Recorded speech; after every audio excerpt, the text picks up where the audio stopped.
Brad, welcome to Podcastina. Thank you. Thanks so much for being here. Me. Yeah. I'm excited that you're excited about Monty. That's like a very... I'm very excited about Monty.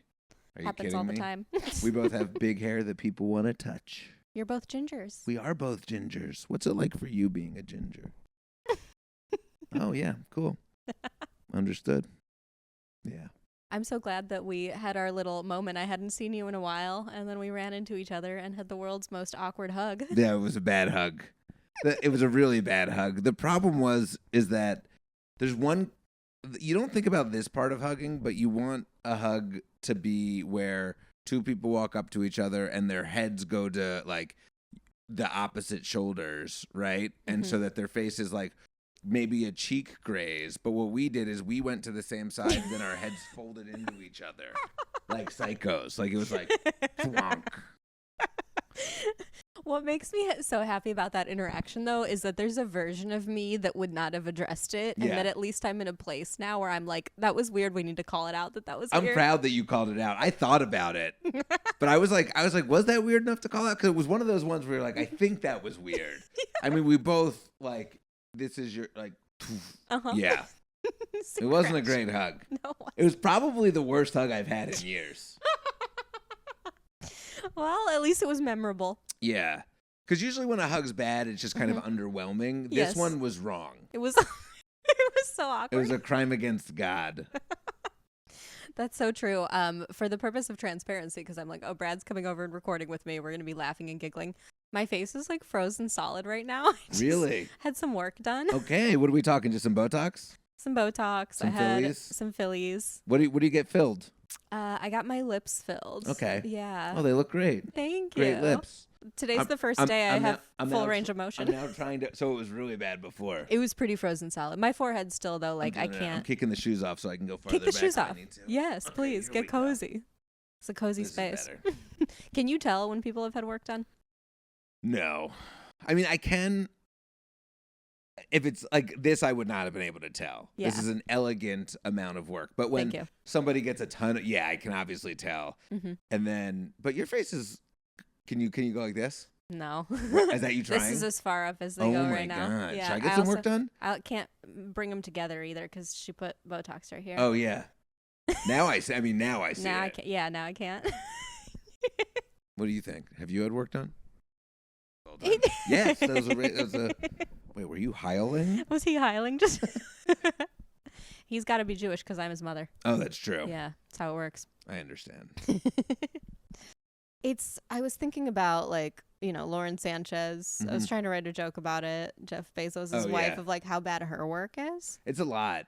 You get to a certain point and you're like, I would rather you just look very old than look like weird. Like weird. It gets weird. Well, I think that there's going to be, you got to be careful because this stuff is some of the, like the Botox, we know what happens over time, but the filler's relatively new. Yes. And I think like you're doing, like I said, an elegant amount, but there is a too much. Yeah. And there is a we don't know what this is going to look like in 20 years effect on it, There is. I'm hoping that I've cultivated good enough friendships to where people will be honest with me. me. We'll tell you if you've gone too far. Yeah, because I understand that You've dysmorphia. Gone too far. There's definitely You've dysmorphia. This is, I hope to stop here. I mean, the Botox you have to keep getting because it wears off. Yeah. But the filler, like hopefully no mas. This is it. Yeah. You've been filled. I've been filled. You've had your fill. Literally. Yeah. Sometimes I do consider, like, I'm like, do I need Botox? This town favors youth. I'm getting too old. You look so young, though. Thank you. Thank you. Yeah, you're holding up great. This is all I needed. I'm out of here. Podcast over. I didn't realize how much men were like obsessing with their hairlines. Yeah, I mean that's part of this is the Jewish comb over right here. Is it? I'm it afraid looks of great. balding, Yeah. which I am. Like I am definitely, Couldn't tell. and well that you can't tell because I've got so much that it's like. So this is like there's a comb over, and then this is my Jufro comb over. But lucky, this used to be a straight line right here. Well, you're lucky you have that to hide it. It's gonna be really sad. It's when I also just have not a leaving fro that back much. here. Yeah. And I just like fully push it over. All I am is hair. What am I without my hair? That's true. I'm You've not had the funny big hair enough for a to while. not have big hair. That's what I've learned. That's not true. I'm not like if I'm just a regular looking. This is holding up a bad act for sure. Like people are like, Nuh-uh. "Oh, it's good. He's crazy." This crazy guy doesn't need good joke structure. He doesn't need to be as funny as the not crazy guy. So it's doing a lot of the work. Oh, well, I disagree. Your dog on it just a little understands. bit. There we go. I forgot your dog's name. This is horrifying. Monty. Monty understands. Monty's not a all very Jewish hair. name. This is a career hair right here. Yeah, this is. I mean, this could be a show dog. He is. He was a YouTube star very Really? briefly. Yeah. Does he miss the line? This is why he's in it. This right is now. why He he's in misses it. the spotlight. Yeah, I also think that people are far more likely to care about him and watch him than they are to care about me and watch me. That's true. So Yeah, that'll probably be the most likely thing that explodes this show, if anything. that's will be him. true. It's gonna be Monty. What's it like to have big hair? I feel like when I met you, you did not have big hair. No, this is a pandemic thing. Yeah, Yeah. there's a before and an after. It's cool. I think.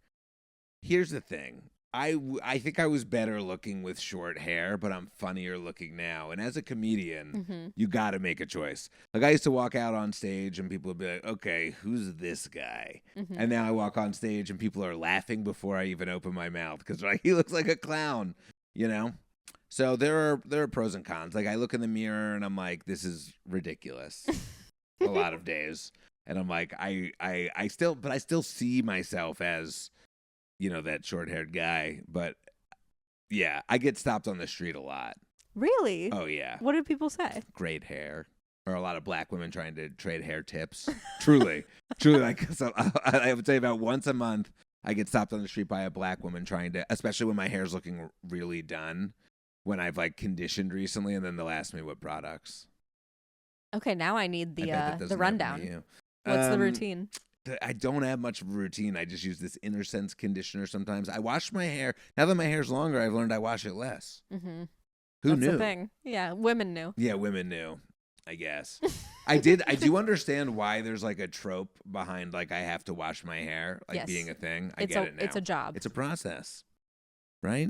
I have to schedule. I will, depending on what events I have coming up or what I have going on during the week, I have to schedule certain things around hair washing. Even something like surfing, which forces me to wash my hair after. I have to be like, well, I can't go surfing that day because my hair is clean. I have to push it to like But doesn't day the 3. ocean help? The ocean makes hair look nice. No, it's terrible. People buy this sea salt spray.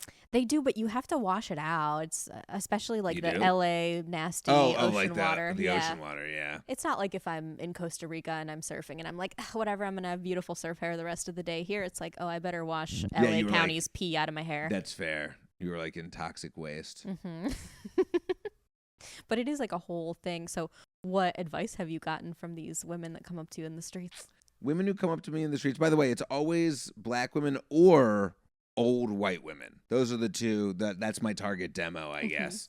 But I haven't gotten advice. They're looking for advice. That's how good my hair is now. Mazel. I know.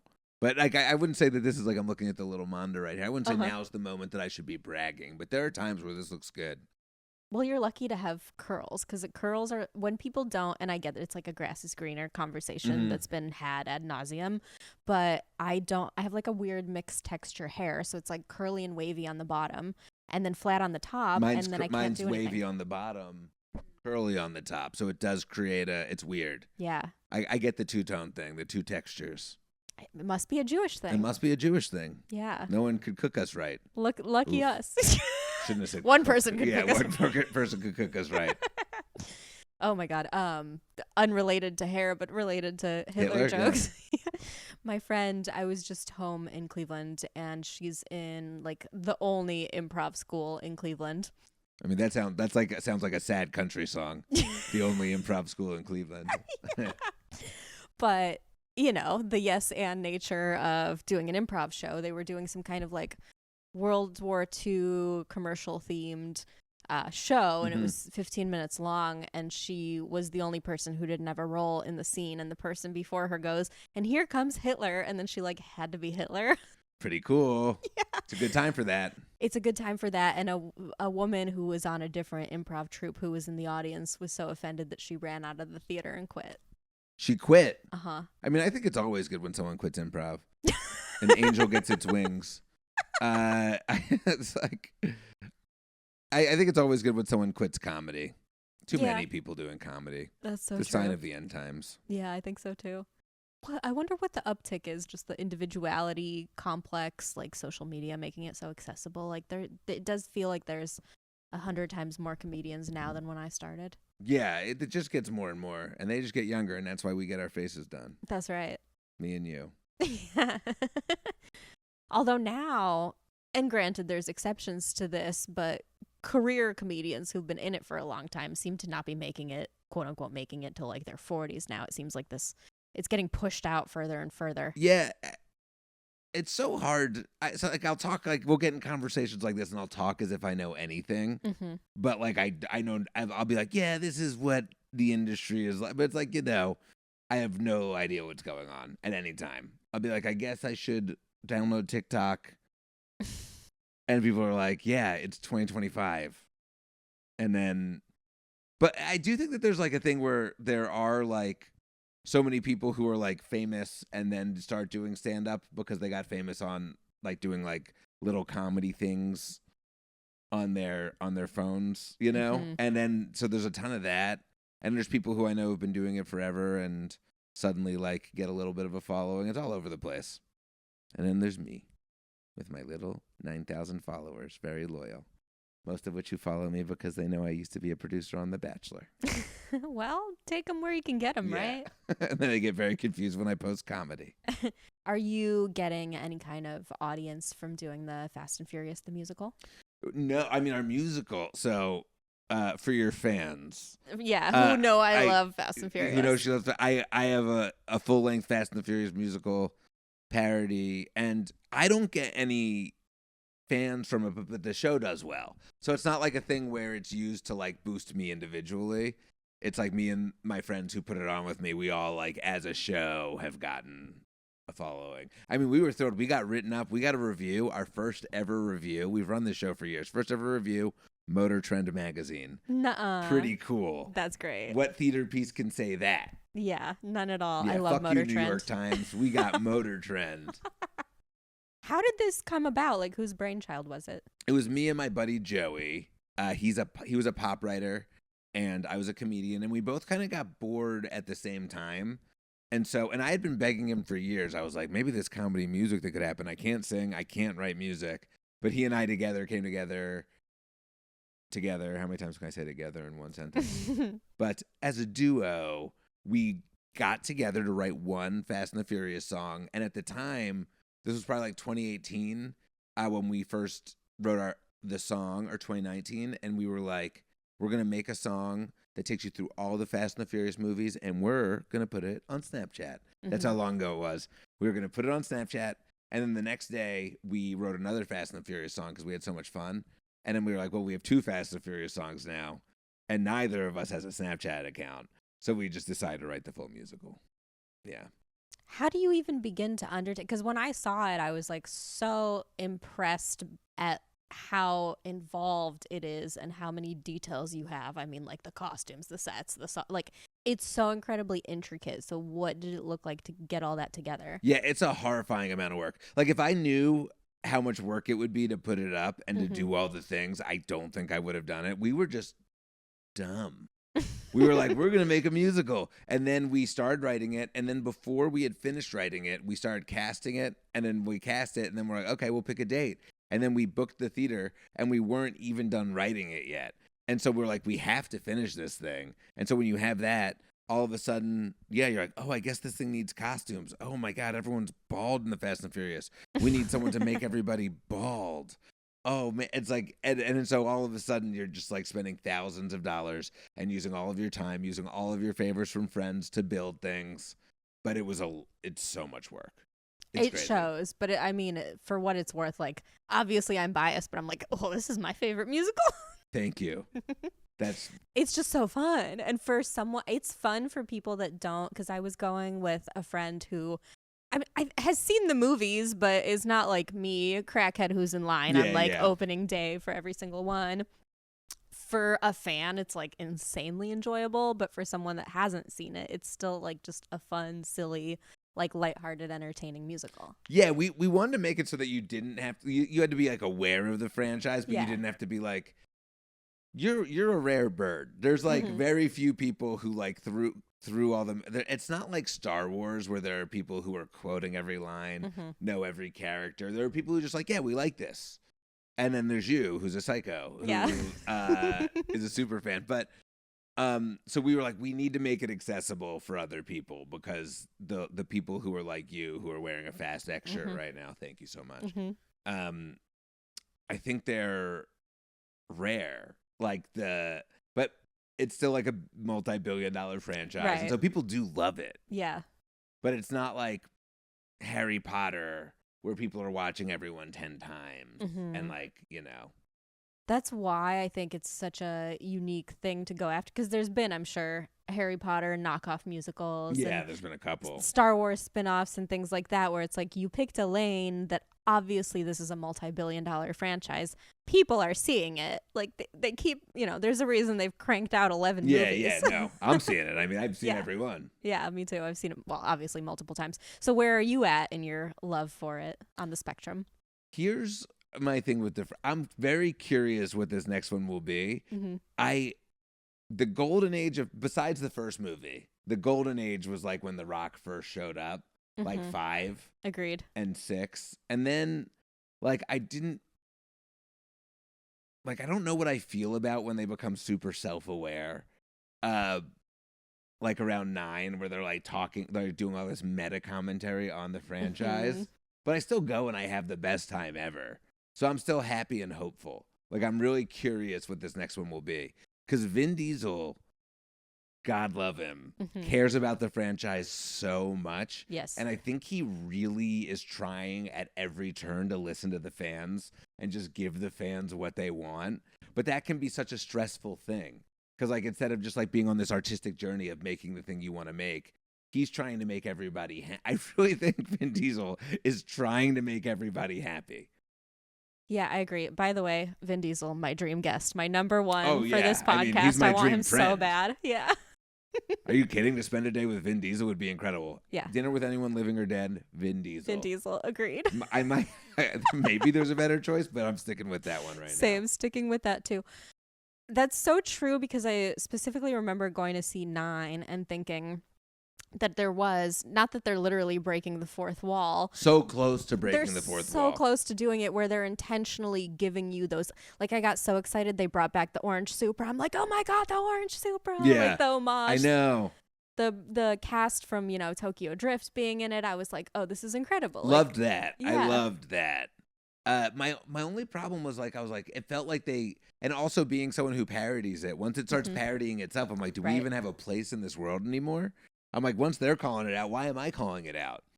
But I still have a great time at all of them. I unabashedly love it. And I think it's so stupid, and stupid, beautiful things should be allowed to exist. Yes. And I've been accused of enjoying it ironically, and I'm like, no, I enjoy it authentically. I like it. I authentically, No, I don't ironically like it. I just like it. Me too. There's a car and they're exploding. Yeah. They went to space. Of course. They're doing all the things. Yeah. And I do appreciate the fact that they always are trying new shit. Agreed. So, yeah, Justin Lin's doing a great job. Yeah, just going out there and being like, okay, what do we do with the car? They say for all the Mission Impossible movies, it would start with Tom Cruise being like, what are the crazy stunts we can build this movie around? And I think Fast is a similar thing. Like, okay, what else can we do with a car? Yeah, absolutely. Where it's like, if you were to actually take the script and just pull the dialogue, it's probably like 3 pages. Of great dialogue, of brilliant dialogue, expertly written dialogue. Everything comes from character. But I do think that there's a thing in Fast and Furious where a lot of the good guys become bad guys and bad guys become good guys. And they all and I do really think it is a huge testament to the power of family. Because they do show that people are capable of change. Yeah, you're and people so will right. accuse a series like that of having no character growth. And you could arguably say that they don't have character growth in it, but they do have a lot of characters who are turned good.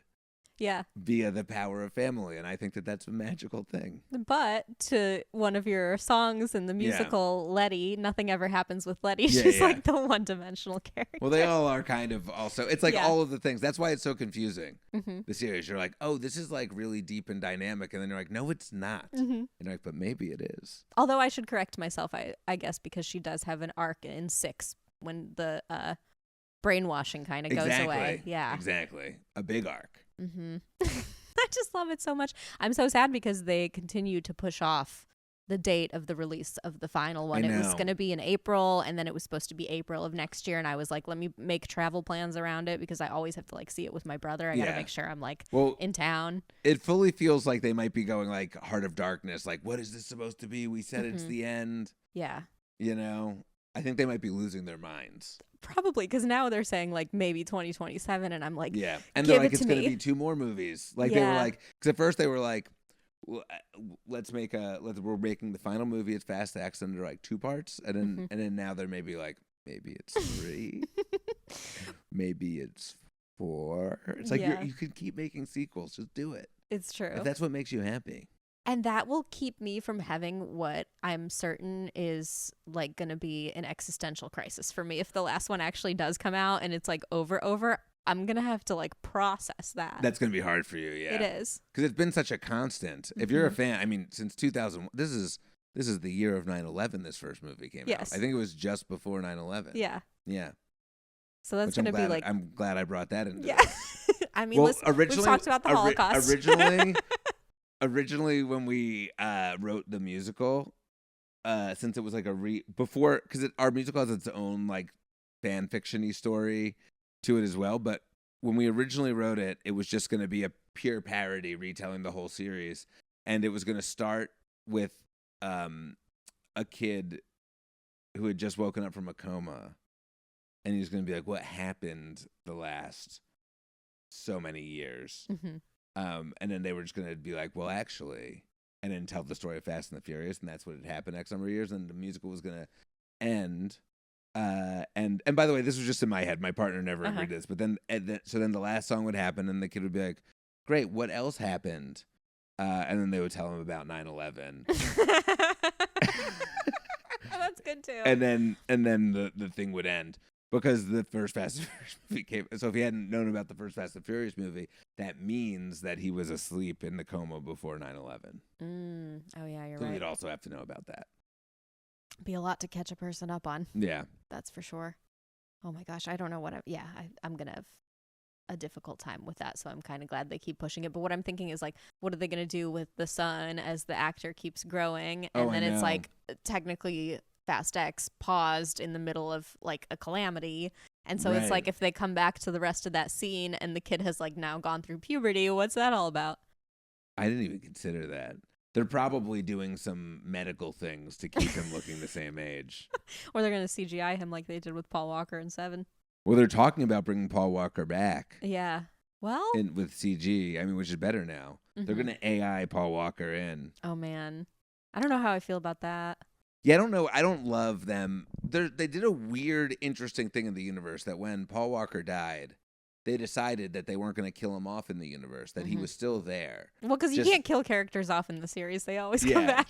He's still there, just not joining the family for missions. But then also, this is another funny thing that is not pointed out in our musical, but we've talked about pointing it out, but it's too much explaining. I don't know if you've realized this, but in the series, Vin Diesel has a kid. And he names the kid after Paul Walker's character, Brian. who's still alive. Yeah. Oh, so yeah, like, that is weird. You're right. After, like, it's like, so they're, yeah. So he named his kid. That would be like if I named my kid after you. I'd be like, this is my daughter, Galena. Yeah, I'd be like, thank you so much. Yeah, but you'd be like, that's a little strange. I'm still here. So that's a thing they did. You raise a very good point with that. Are you into like any woo-woo stuff at all? Are you about to do something? No. Are you about to get witchy on me? I just like to ask. Sometimes people in LA will get real witchy on you out of nowhere. You'll be like, you weren't supposed to be one of the witches. You did just tell me you're going to Burning Man, so I don't think you're like... there's some woo-woo stuff in my life. First of all, my mom was into witchy stuff. Like, my mom was into runes, so she would pick... Runes are a fortune-telling device that are these little, like, rocks in a bag that have symbols on them, and you ask questions, and you pick one out. Kind of like a different tarot card type thing. So my mom was into that. And I've been known to go to a psychic or two, maybe a coffee reader, a Turkish coffee reader. I've gone to a couple of those. Yeah, I like woo-woo stuff. I'm on the team of I do it as entertainment, but then if they tell me something I want to hear, I suddenly believe it. Yeah. But then they tell me something I don't want to hear, and I'm like, this is bullshit. I do that too. The Are you cherry into picking. bullshit? I'm into like manifesting mindset stuff a lot. I'm not into like external runes or crystals or things of that nature. So you're nature. just sitting here being like, I want this life. Yeah, I'm gonna think that about kind of it. stuff. I'm going to speak it. Put it on a board. I bet you vision board. I had to vision board. Yeah. I did one this year. Amazing. How's it going? Here's the thing about not being here's a thing that I've realized about being a not woo-woo person, or a person who like doesn't want to believe. I'm like a very East Coast boy at my heart, and so I want to call bullshit on a bunch of shit. But you make a vision board, and I'm like, this is all the stuff I want to come true. But then I don't want vision boards to be real. Yeah. So I don't want any of it to come true, just to prove a point. Yeah, that makes sense. Because I'm like, if stuff on my vision board comes true, that means vision boards are real. And I'm not ready to contend with that. Actually, that's a really good point. So I hadn't made one before. I mean, I've always kind of been into goal setting and having these things, like significant things around New Year's, where I'm like, oh, I'm going to write stuff down, and I'm going to plan for the year and do stuff. Write things down that I know I can accomplish, write things down that I wish I could accomplish. And last year was the first time I've like physically made a vision board, which was interesting. It wasn't even my idea, but when I got invited to like a vision board making party, I was like, oh yeah, let's go. This one was my idea. I did one because I was like, I should do this. Did you clip stuff out of a magazine? Sure did. Lots of magazines. Yeah. My girlfriend and I went to like 12 stores looking for magazines. It's hard to find them now. I know. Where do we go? Yeah. And then you find one, you're like, this one's too expensive. You see the perfect thing, and it has all these words on it, as a magazine sometimes will. But it will have like the big, cool, like, you're making a vision board. I want the words to be big and cool. But then you're like, this magazine's $15. The nerve. The nerve of them to try to keep their industry alive. It's all ads, too. Well, and the newsstand that I love is the one on Larchmont, but now it's closing. Can you believe it? That a newsstand would close in 2025? But it breaks my heart. It is sad. Yeah. Do you go to bookstores a lot? I do, yeah. I love a bookstore. Are you reading physical books, or are you a Kindle guy? I'm a physical book guy. I love a physical book. What's the last one you read that you liked? What did I just read? Oh, I just read James, which is a book where they tell the story of Huck Finn via the slave Jim's perspective. Really good. Really fun stuff. Before that, I read Sunrise on the Reaping, which is the new book in the Hunger Games series. Ooh, so I'll go back and forth. I really will go back and forth between like literature and like YA pretty hard. Yeah. Yeah, so I'll do some YA. Love it. Love a book where it's like just horny people achieving their horniness or not achieving their horniness. But there's like some sort of like dragon fighting also going on. Oh, so did you read Iron Flame? Is that in the Fourth Wing? The Fourth Wing series? Yeah. I have the Fourth Wing series, of course. What am I, a fucking idiot? Not having the Fourth Wing series. But then I'll go from that to reading like, something that they could teach in a college. Or so I tell myself. I read like this book Trust that I read, and it like won the... I read Trust. Trust was awesome. I liked. And that one was like, that one won the Pulitzer. And so you're like, I'm reading some literature. It didn't get good till 2/3 in. It was a slog. I did love it. But it was like, I was like, when is this? But I did love it. Once it got good, it was great, but it took a very long time. I almost quit on it. Here's the thing about things that can be considered art. Sometimes you like, with a book like that, you're like, oh, I appreciate the beginning now that I see what they were doing. It just took a second. That was like that. But when all you're doing is consuming TikTok and Reels, you're like, why don't I understand this right away? So true. Although I will say I get so many of my book recs from, well, not a lot from TikTok, because TikTok's betrayed me, and I've talked about that on this show before. Wow. But I get a lot of book recommendations off Pinterest. Interesting. Which I feel like is maybe a deep cut. Yeah, Interesting. Very Pinteresting.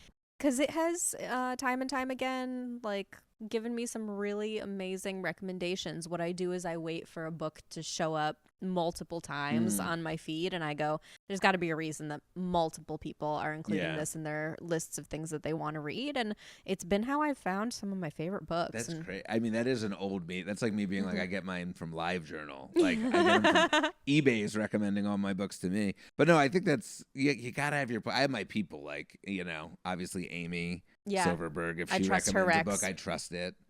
Rachel Mack, another comedian, if she recommends a book, I trust it. I guess that's my two. Yeah, both great resources. I've read a lot of things from Amy. And then I try to read Pulitzer books because typically the ones that I have read have been some of my favorites. Yeah. I wonder if James won something. I don't know if he won that. That's a big one. I don't know if you know. Pulitzer, pretty big. Pretty big. But like, who's choosing, I guess there's a group of people who are smart. They're right. There's been some novels as well as biographies that I've gotten off of there that I'm like, oh, this is now one of my favorite books. Wow. Yeah. Look at you. It's fun to... I didn't even know you could read. Because like, you like have... Because I love the Fast and Furious. You're like, you read? You're like, I love the Fast and Furious, the Real Housewives, and Pulitzer Prize winning novels. When you put it that way, you're right. Yeah. Makes me a bit of an anomaly. Congrats. Thank you. But I also... You're not on TikTok at all? I am, but I don't really... You don't scroll? I don't scroll. I should. People are like, it's so nourishing. And I'm like, fuck you. Man. I wouldn't say nourishing. Yeah. I get, but then I'll spend a lot of time on Instagram and stuff. So it's not like I'm not on social media. I think I posted on TikTok 3 or 4 times. Didn't get famous from those 3 or 4 posts, and then I gave up. This should happen immediately.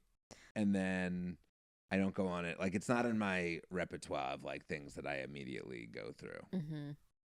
I wish it wasn't in mine, but that's the one that has its claws in me the deepest. Yeah, that's what people say. It really gets you. It seems to understand people. It does. Do you have a good relationship with your news consumption?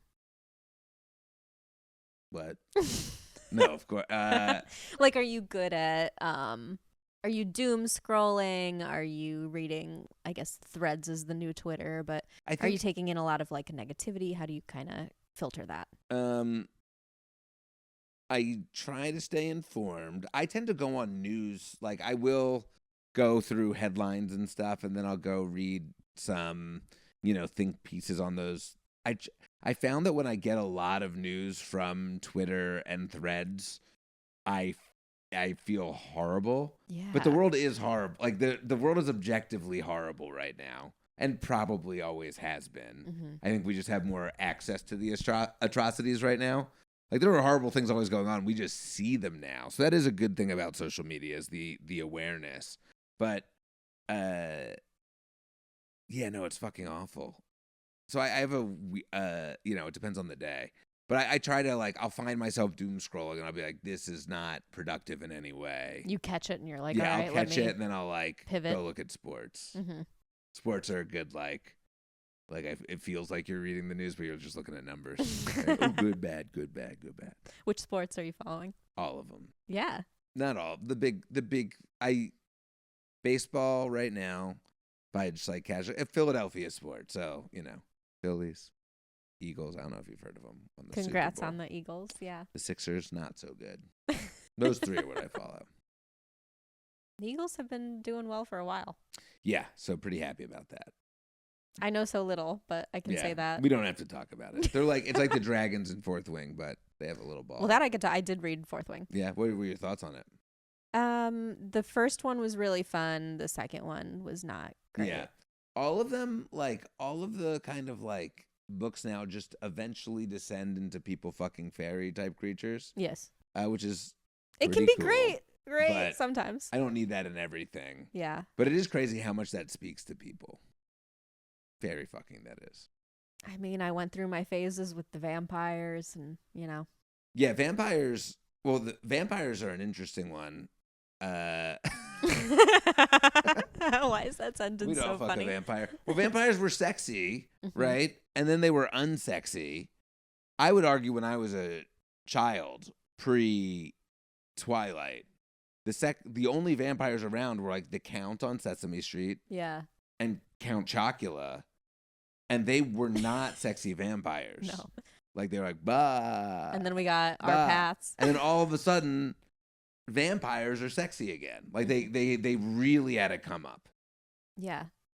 The PR twist was the PR incredible. team. Like I'm like, get that for redheads. Like get it for short redheaded Jews. The PR guys who did vampires. We could use that. Because I guess we got Sheeran. Sheeran was helpful for like average looking redheaded dudes. Ed Sheeran. Like say what you want about the guy. Huge for my people. I hadn't thought about that. He's our Pat. He's our Robert Pattinson. It's Ed Sheeran. Yeah, British and all. Yeah. That's so interesting. I hadn't thought of that. Does he kind of present himself as a representative for redheads? No, but that's the good thing. Like, Robert Pattinson wasn't like, I'm going to make vampires hot again. He just was a vampire, and people were like, he's hot. I think with Ed Sheeran, it was like, oh, here's an average-looking redheaded dude who's, like, talented at a thing. Okay, we could fuck that. And I think that was good for people like me and Monty.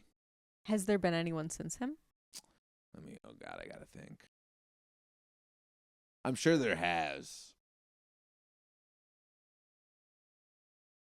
That's why representation matters. Because when I was a kid, the only redheads on TV were Chucky from Rugrats, right? Not a sexy redhead. No. He was always scared. Not good for the brand. There was, Ronald McDonald. People liked him, but they didn't want to fuck. He had to be a real weirdo to look at Ronald McDonald and be like, Daddy, I get it. I get wanting him for the money. Yeah. Like, I get wanting him for the money. And then then there was the other Chucky, the murderous doll. Lots of Chuckies. So it was all that kind of vibe. Oh, you're right. That's no good at all. Yeah, clowns and murderers. And so we didn't have and then Ron Weasley was a step in the right direction. Because you're like, he's a part of the team at least. And then big Ed Sheeran came along. I'm sure there are other ones that I'm not thinking of right now. But yeah, Ed Sheeran, big for us. I always say, though, I think talent leads as far as sexuality with men. It's not so much about looks. It is so much more about the overall package. Yeah, for sure. But you have to understand, most of us would rather be untalented and hot. Sure. As a woman too. There's an ease to that whole life. That would be great. Yeah, I think as a woman too, but then it's like, oh, even in relationships where a guy is with just a 10, who is that model, Emily Rada, whatever her last name is, it's if she could get cheated on, but then I think that speaks more to the people that are doing the cheating versus that she's not enough. Listen, everyone can get I've been cheated on, and I'm the hottest guy in the world, So if I can get cheated the most on, talented. I'm the Emrata of men. There you go. No, I do think that is. I just think people cheat. Have you ever cheated on anyone? I have not. Neither have I. I wouldn't either, I think, because number one, it's so hard for me to find one person in the first place that I like. The likelihood of me finding a second person that would then be tempting enough to ruin a good thing that I already have, it's I'm a bad liar. Me too. It's not even about the tempted. It's sure, I'm sure there are, I'm in a relationship right now that's great. I'm sure there are people out there who I would be tempted to have sex with. But I don't like lying. I don't like hurting people's feelings. It just would never be worth it. Yeah. My partner who cheated on me, I'm always I don't know, how did she do? I got so much to keep. Also the scheduling. Who likes scheduling? Yeah. It's appointments. I feel it's just the insult, because I don't think I could get past it if it were to happen to me. I don't know. Maybe I've gotten cheated on. I don't know of it. It hasn't happened in a way that I've found out about it. I got past it. I gave her another shot. I was I get it. I was I would cheat on me too. Oh, but no. it wasn't even a sad thing. I was just very not present. But so I was able to get past it. I actually think in a sincere way too. I was yeah, I could do this again. And the trust was not harmed? I'm pretty trusting. Well, sounds like that wasn't a good way to be. Fuck off. No, but it didn't affect my trust overall afterwards. People ask me that. They're oh, were you less trustful of people in the future? I was absolutely not. Maybe I should have been. I learned very little. I learned to trust my gut because my gut was like, something's going on here. Yeah. It's always your gut will tell you first in those scenarios. My gut was like, she's being weird. Because we pick up, when you're with somebody, you pick up on all these little patterns. People think that checking somebody's phone is crazy, and I do think that like, you shouldn't do it. But like there were times where my cheating partner's texting pattern would change, and when you're with somebody, you're so cued in on how they are that when one of those micro things changes, like, you know, it's, and also like when somebody's like texting and they're like making sure you can't see their screen, I'm not an idiot. Yeah. I see you turning it away from me when I'm like walking towards you. And so, yeah, I steal my partner's phones. I look through them. I send messages as them to all the men in their phone saying, we can't talk anymore. Yes, I do all of this. But the thing is, I think that it's even before you get to that point that you know something's off. If you're in a position in a relationship where you even want to check the person's phone, there's something that's instigating that. Like the trust is already gone or damaged before you get to that point. Because why would you even want to check the person's phone unless like your hackles were already up because you think something's going on? No, exactly. But I do think there are people who are, so that could go either way though. That doesn't mean something, because like some people are phone checkers. There's people who just don't trust anyone. Yeah. And who, you know what I mean? There are people who are like, I don't trust people, and they will always want to look at the phone because they have some insecurities themselves. Yeah. I don't know if you see me, but I am very secure. Good. So that means me, who I'm like pretty secure, but if I'm at that point where I feel like I need to check someone's phone, something's already been damaged. Yeah. No, exactly. It's tough, and I understand situations where people are forgiving towards it. I don't know for me if I can, because I view it as not one mistake, but as a series of mistakes. Oh, it's so many mistakes. Because it's so many mistakes. For you to get to the point. Oh. Is that Alexa? It's yeah, and she. We're not talking to you. We're not talking to you. Interrupting me in the middle of what was going to be a very poignant sentence about how cheating happens to be, I think, a series of steps where you're like flirting with someone you shouldn't be flirting with, exchanging phone numbers, going to a location, getting in your car, turning the car on. It's so many things. It's a million things. Yeah, people. I always thought that people were funny. A common thing that people would say when I caught her and an end of the relationship was like, "You dodged a bullet." And I was like, "No, the bullet hit me. I got hit by the bullet. You didn't like start a family, like, you know." But yeah, it's a crazy thing. What do you look for now? I mean, obviously you're with a partner, but did you learn what red flags to look out for? I just looked to value like somebody just being yeah,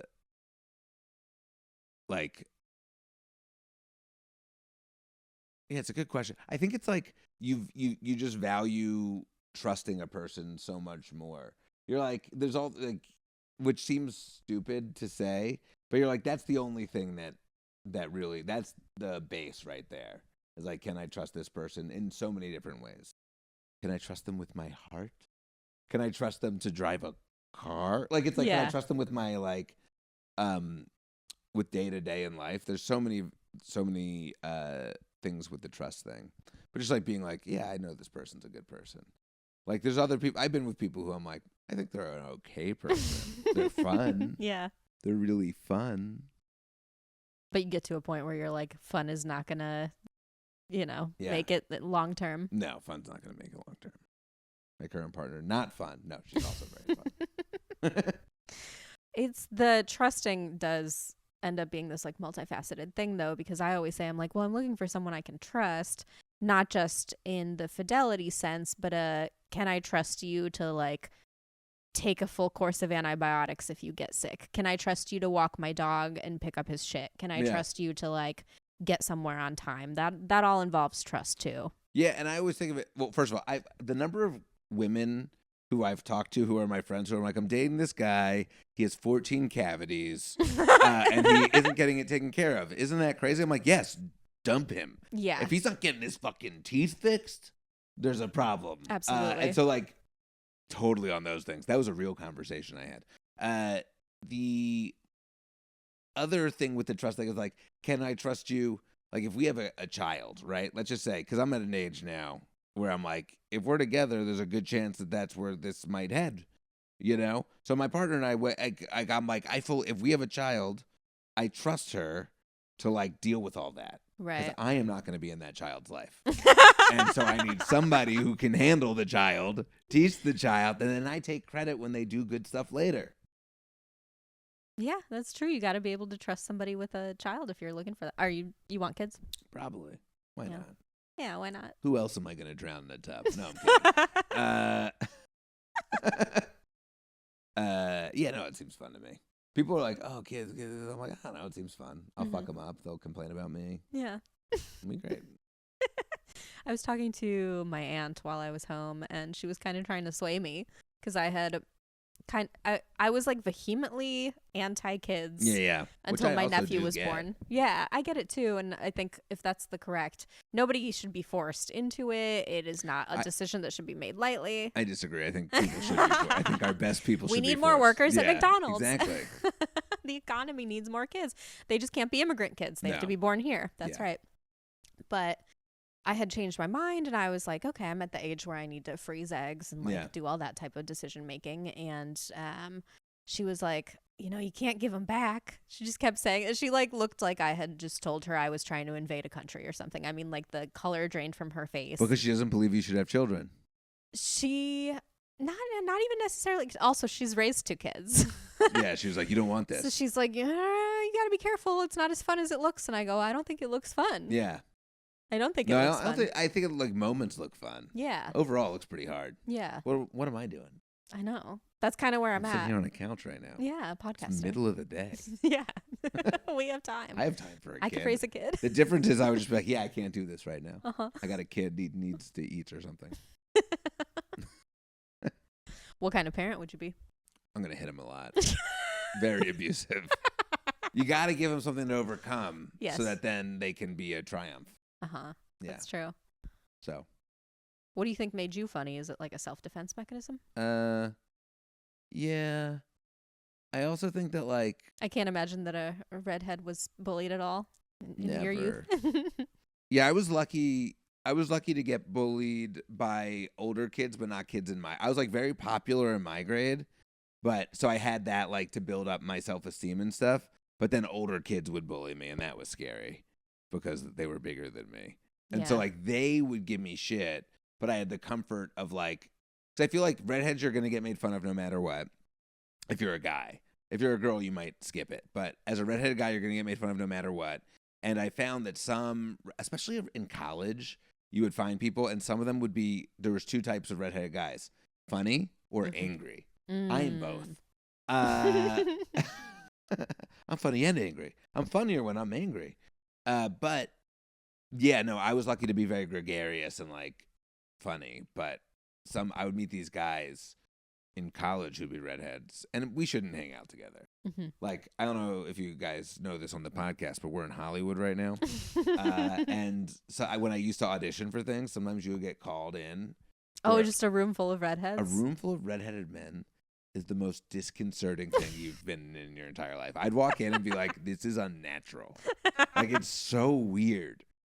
Like, it's too many of us. I hadn't thought of that, but you're so right, because if you walk into an audition, they're gathering you all up by what you look like. Yeah. So sometimes you'll get together with another redheaded man, and like around the time when I was in college, and they'd be like, "Oh, they'd be so angry because they hadn't been popular," and I'd be like, "Yeah," but in my head, I was like, "I mean, I was president of my class. I mean, I was fine. I was doing okay.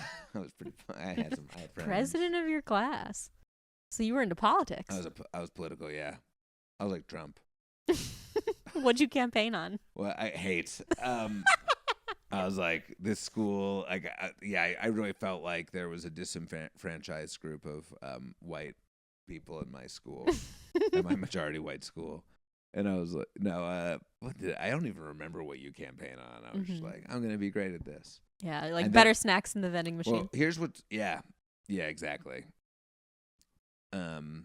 So I did pretty good. I lost my senior year, though. There was an uprising against me. I had been in power for too long. What'd you do in college? Because I wouldn't be surprised if you were a frat boy, and I don't mean that insultingly, just because you're so social. I was in a fraternity. Oh, I was right. Nailed it. I hate that about me. But see, No, don't hate but that. that's like, remember when I had short hair and no beard, I looked like a frat boy too. I could see that. So now I look like a frat boy, but I'm more like the John Belushi kind now. Yeah. And less like the everybody else kind. Before I looked like the everybody else kind. Yeah, no, I didn't love it though. I didn't like the I loved the guy. There's like a lot of friends I had from it, but I didn't like the organization of it all. I didn't like the exclusivity of it all. I don't like the like voting people in. Yeah. Like I don't like that thing. I don't like all the undertones. They'd be like, I don't know if I should talk about that. There's a time where like, and then like so many of these guys were like, not in my fraternity, but in other fraternities, you'd like hear these rumors of like, that's a sexual assault fraternity. Like they like do things like that. And I'm like, I'm sure something like that happened in my fraternity. Like, I'm sure there was a guy being a monster or something, and I don't know who, but like, I don't want to be a part of an organization that's about men getting hammered and hooking up with women. That can't end well. Yeah. It's like frats and cults. Like, that's what they are. But yeah, no, I did it. Loved it. Which frat? Phi Delta Theta. Okay. I think we had one of those. Yeah. I definitely... Were you a sorority girl? I wasn't, but I would hang out at frat houses. Mm-hmm. Which, make whatever assumptions you will about me Sure. off that statement. I dated a few frat guys. Of course. I had like this very 180 correction that happened like kind of mid-college. I had gone into college as like such an outcast. In high school, I was like a goth kid, basically. So I was like into screamo music. I mean, I still kind of am like kind of coded like that. But I had a boyfriend going into college who was like in a local metal band, and it was like a very abusive relationship. And when that ended, I think my sophomore year, I took a 180 and became like a preppy. Oh, nice. Going to frat houses, like started listening to like Jack Johnson and stuff. I mean, just like hard turn. Wow. Hard turn. Yeah. Jack I think Johnson's overcorrecting. Great. He is great. Yeah. Yeah. That's so fascinating. It was weird to kind of navigate that world. And then I think maybe if I had more fiscal freedoms in college, I maybe would have joined a sorority. I remember that was money. Yeah, that was like a barrier to entry that I wasn't going to get past. But what I did instead is I joined a sales business fraternity. So it was like a daytime. It was part of the business school that I was in. Yeah. And so we would do sales competitions where we would pretend to be like selling stuff. Monty's mad and there's someone on the roof. Protect us. Protect us. Yeah, but it was interesting to look back on that and be like, wow, I've gone through a lot of different phases and iterations of myself. Your before. Sales phase. Yeah, my sales phase. I think it's a valuable skill to have. Oh, yeah, definitely. I would buy something. Well, thank you. I don't know what. Yeah. Tell me what you need bought. What do you think you've learned about relationships from your current one?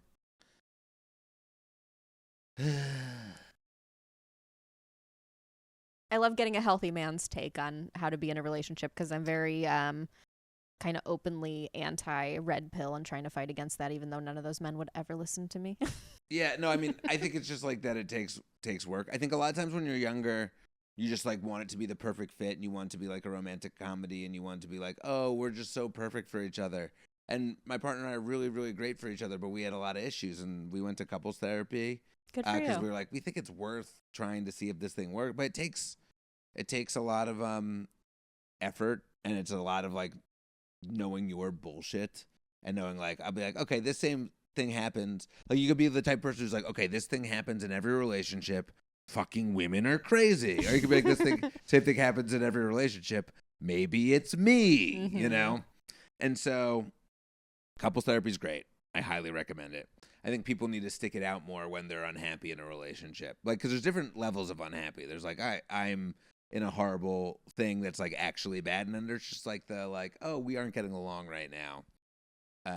And so we made the decision it was worth it to, I don't know if we were at a breaking point, but we definitely needed help. And we got help.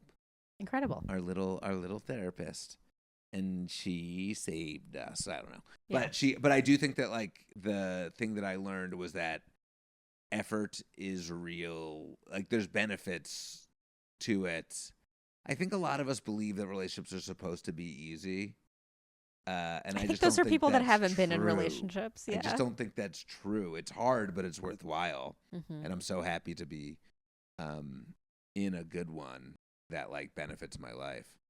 What was like a tool that you got out of therapy that you had no idea you should be using?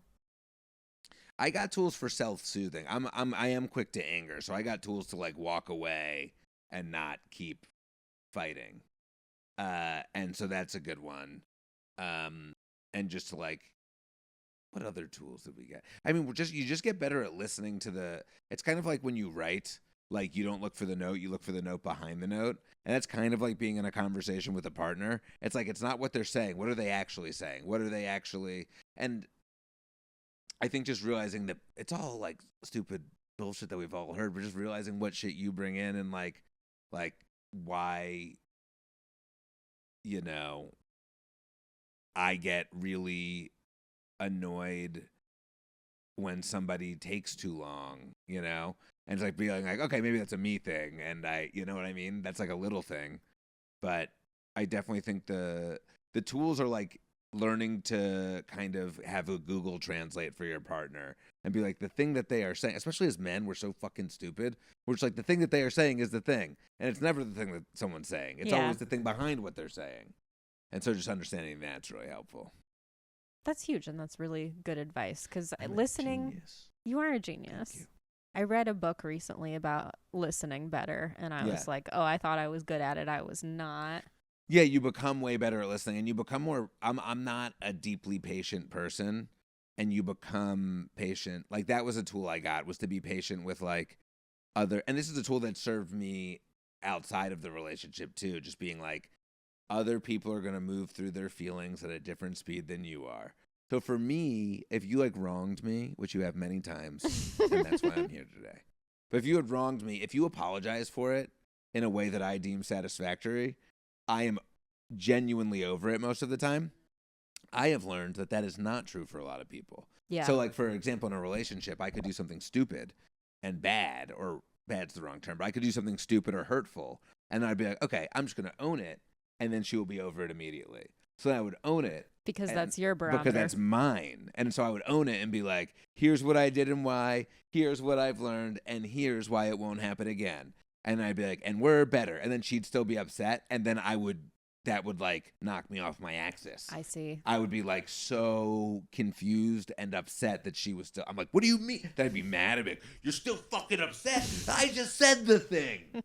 Yeah. I did the thing. Yeah. And and I learned not to do that. That's bad.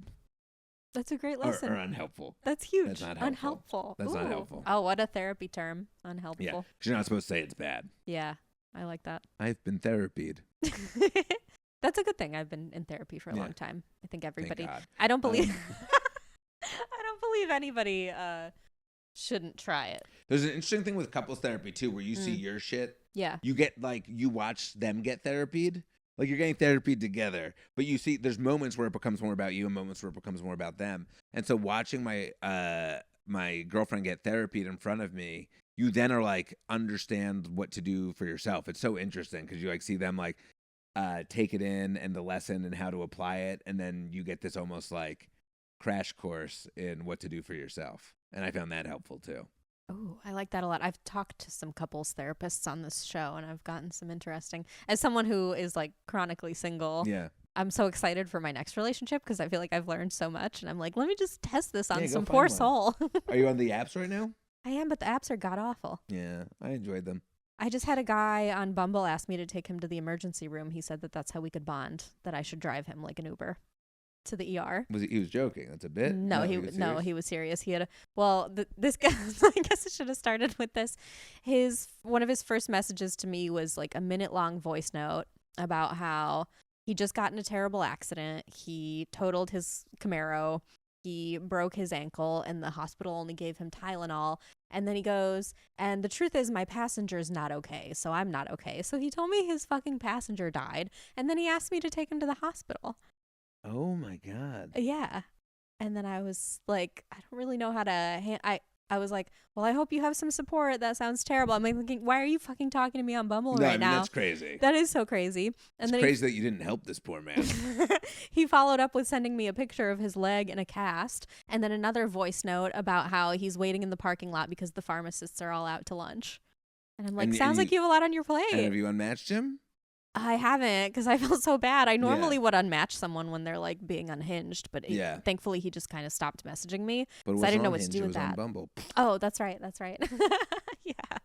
So not a lot of luck from there. I mean, I was kind of going on a few dates from Mariah here and there, brag. Cool. And then I got off of there. Yeah. Yeah, and right now I'm Kicked just off again. Kicked off again. Yeah, too much screenshotting. Yeah. I think I'm taking a temporary break from dating. Yeah. Congrats. We'll see. Or at least a break from the apps. I check them, but I have almost no expectation that anything's going to come of it. Yeah. Well, what a hopeful way to live.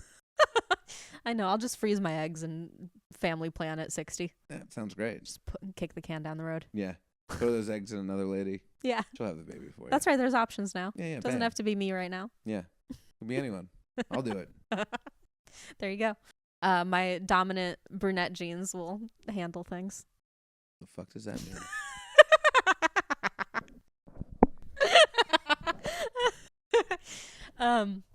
How do you take care of your mental health? What do you do to keep yourself in check? I do. I mean, I go therapy, but I also I find alone time and stand up to be very helpful. Yeah, there's something about the release of stand up that I find, like, I don't like even really talk about my mental health issues on stage. I just find that the particular chemical mix I get from doing it like levels me out a lot. And then therapy, sometimes some cocaine.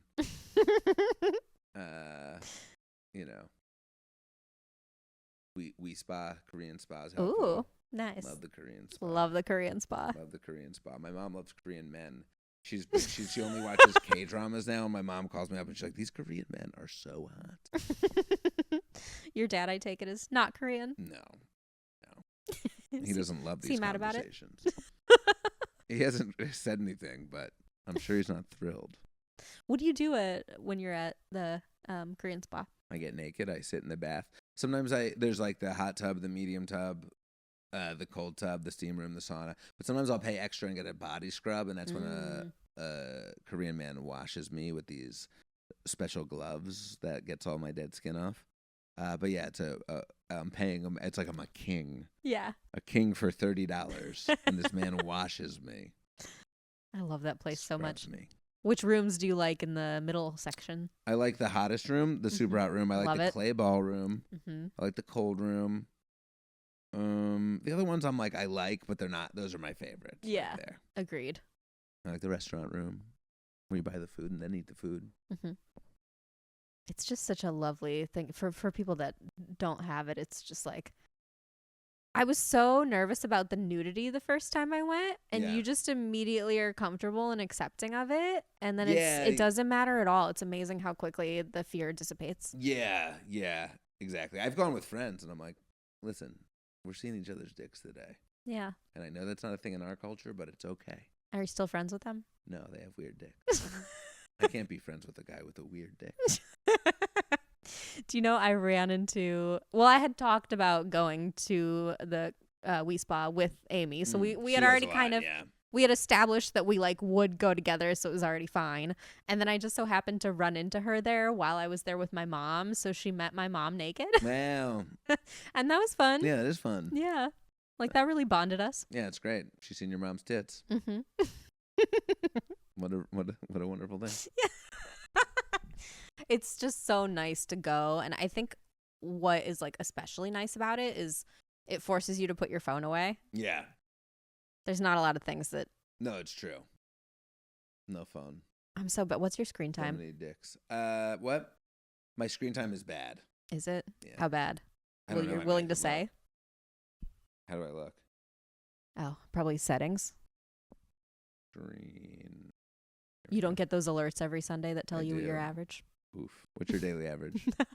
It's if it's really bad, it's a little over 6 hours. This is 5 hours and 20 minutes? Okay. That's So we're up similar. 35% from last week. So last week was a good week. Ah. That's why I'm. You know, we're not even that bad though. 5-6 hours. That's the kind of my average is 5-6 hours, which I don't love. Yeah. But there's people that are like 8-9 hours. Really. Yeah. So at least I get to feel better about myself when I judge them. Oof. That's good. Yeah. I definitely look at it too much. It's an addiction. Like, Yeah. it really is. Oh yeah. Hate it. We're addicted. Cocaine would be so much more fun, It is. but it's more expensive. Yeah. That's why I don't do it anymore. And fear of death. Were you wild in college? No, I actually did that after college, but I also didn't do it. I always dabbled in drugs. I would be like, I would try it, do it, but I was never like really a drug guy. Yeah. But I was wild. Yeah, pretty wild. Pretty wild guy. Are you willing to say what your Burning Man itinerary includes? No, it's like I'm performing. There's a Oh, you comedy are? club there. Yeah. Oh, no And I'm way. at the comedy club, so I'll be. Oh, in terms of drugs, you were asking. I don't know. I Yeah. didn't buy any for it. I mean, obviously, I'll get offered some. Mm-hmm. But I'm an old man. I'll maybe do some shrooms. Like I'll do some psychedelics, but I'm not like doing that crazy stuff. I know Yeah. for some people that stuff's that crazy, but I'm like, I'll do a little bit of shrooms. Yeah. I feel like that's a pretty mild Watch the thing lights to do. move. Mm-hmm. You know. Had you done stand up there See before? God. Yeah, I did last year. What's it like? So good. Yeah. Yeah, they built this little comedy club. It's called No Holes Barred Comedy Club, so all holes are allowed. And yeah, just the people are like great shows. It's fucking awesome. I'm excited. I heard there's like an orgy tent. There's an orgy dome, yeah. Yeah. Have Yeah. you seen inside I've seen the orgy the outside. I was Mhm. invited to the orgy dome last year. This nice couple dome? asked if I wanted to fuck them, and I was like, I am so sorry, but my girlfriend would be pretty mad if I fucked you guys right now. Yeah. But I am so flattered. That was the conversation. I'm so that I know there's nothing wrong inherently with that lifestyle or poly people or Yeah. people that swing or whatever. And I'm so conservative with that Yeah. kind of stuff. I'm so prude that I'm like, I would never, but I would like look. Yeah. I'm curious. Listen, I know some poly people. It Mhm. works for them or doesn't, or I'm like, this is going to be a disaster. Yeah. But not really for me. Who Yeah, has me the neither. time? I know. That's what I'm saying. Why I would never cheat, so why would I go be poly? No, exactly. Crazy. Break up, find a new one. Yeah. That's what I'm going to do. Call my girlfriend. We're done. No, we'll probably get married. Oh, I love that. Are you gonna do like an elaborate proposal? No. It'll be simple. Yeah. So simple it might not even happen. No, it'll happen. But it'll be. I don't like that shit. I'm like, it's all Mhm. performative, you know? I do think that that's awesome that the stand up is fun at Burning Man because I did stand up at EDC and it was Yeah. yeah. But people at Burning Man are there for like a week, and so they like Mhm. have times where they just like want to go be chill, and that's what they'll do this. At EDC it was like I was talking to a bunch of corpses. Yeah, Basically. yeah. It was during the day. It was hot, Vegas sun. Everyone's like still either fucked up from the night before or just barely coming to. Yeah. And I was like, why are we doing this? I mean, thank you for having me, but why are we doing this? Yeah. Yeah, no, it seems like but a lot of times people will think it's a good idea to put stand up in places where stand up doesn't belong. Yeah. Someone was like going to pay me a decent amount of money to go to this conference to do stand up, and they're like, you're just going to roast people as they walk by, and I was like, this is not going to be a good idea. That's a terrible And they were idea. offering me a lot of money, and I was like, for how many days? Like 2 days you'll stand there, people will come by, you'll roast them, we're all going to laugh. And I was like, I'm not. I actually talked them out of the activation. I was like, this is bad. Don't do this. That's the right move because Yeah. I feel like you could have gotten punched in the face if They you should have just, paid me. out of context. They should stood have there paid me insulting a people. kill fee because I told them to kill this thing. Yeah. But yeah, no, EDC seems like a bad idea. Are you tenting or what? Do they put you up? What happens? They put us up. We have like we're nicer than tents, but like it's never that nice there. But like this is gonna be great. The person who like puts the comedy club together really loves Burning Man and like takes good care of us. Puts us in as nice as it gets for Burning Man and yeah, they're just lovely people who built this comedy club and really wanted it to be like a real thing. That's so cool. So Anything else you're looking forward to coming up? Death. No, just that. I mean, yeah, just that. Amazing. Well, Brad Silnutzer, thank you so much for coming Thanks for on today. having me. Tell What a people where time they to be can find alive. you. Brad Lives Dreams, Instagram, TikTok, I think. Twitter? Do I still have that? I don't know. Probably just Instagram. Nice. Well, thanks for doing the show. Thank you. And thank you, everybody, for listening. Bye.